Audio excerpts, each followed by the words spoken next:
Thank you for coming this morning. I'm joined today by my colleagues, Mr. John Barrett and Mrs. Patricia Gordon-Pamplin, to express our concerns with regards to the Municipalities Reform Act. Mr. Barrett will speak to the inadequacies in the parliamentary and consultative process, and Mrs. Gordon-Pamplin will speak to questions about the role the consultants have played in the process. Reforming municipal government is serious business and long overdue. The corporations recognize this and are working to become more open, transparent, and accountable to the people they serve. The Municipalities Reform Act appears to want the same thing, but also contains clauses that will severely damage the operational viability of the corporations, particularly Hamilton. This is a major concern. No operation can continue to provide a full range of services when you take away 40% of revenue and increase its taxes. But this is what government plans to do. Something will have to give. In this case, we believe this legislation will lead to job losses amongst corporation workers and deterioration in municipal services. Services that keep streets clean, garbage picked up, parks beautiful, and buildings maintained. We don't believe Bermuda wants this. But this is precisely the threat contained in the provisions of this Act. The Act uses the word reform, and it does contain clauses for better governance, but we believe its plans to strip assets and revenue from the city constitute poison pills that will permanently damage the city's ability to operate. And so we see this legislation as dishonest.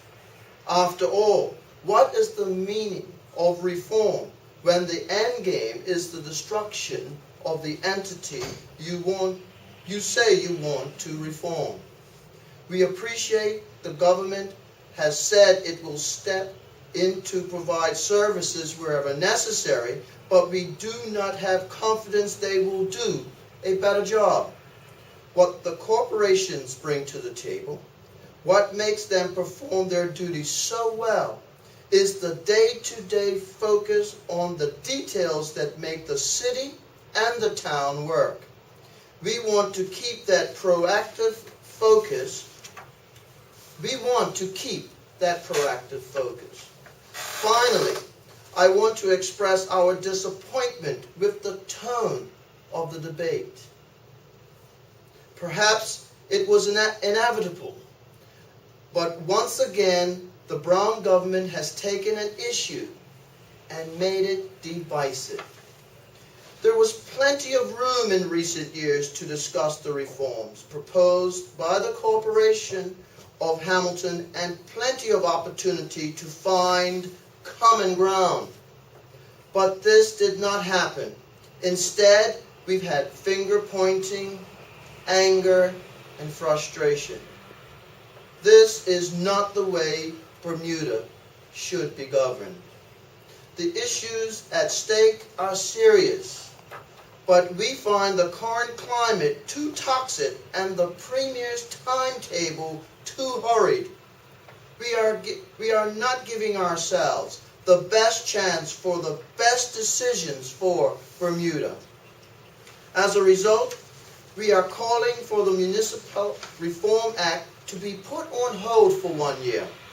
We want to give the city room to consider their reforms and to give people a chance to see the aims of this bill in a better light. We can build better and more democratic municipalities without destroying them in the process.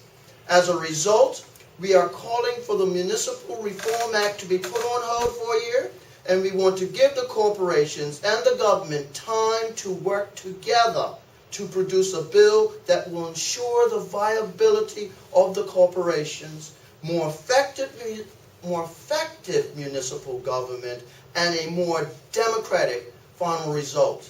I'll now turn over to my colleague, Mr. John.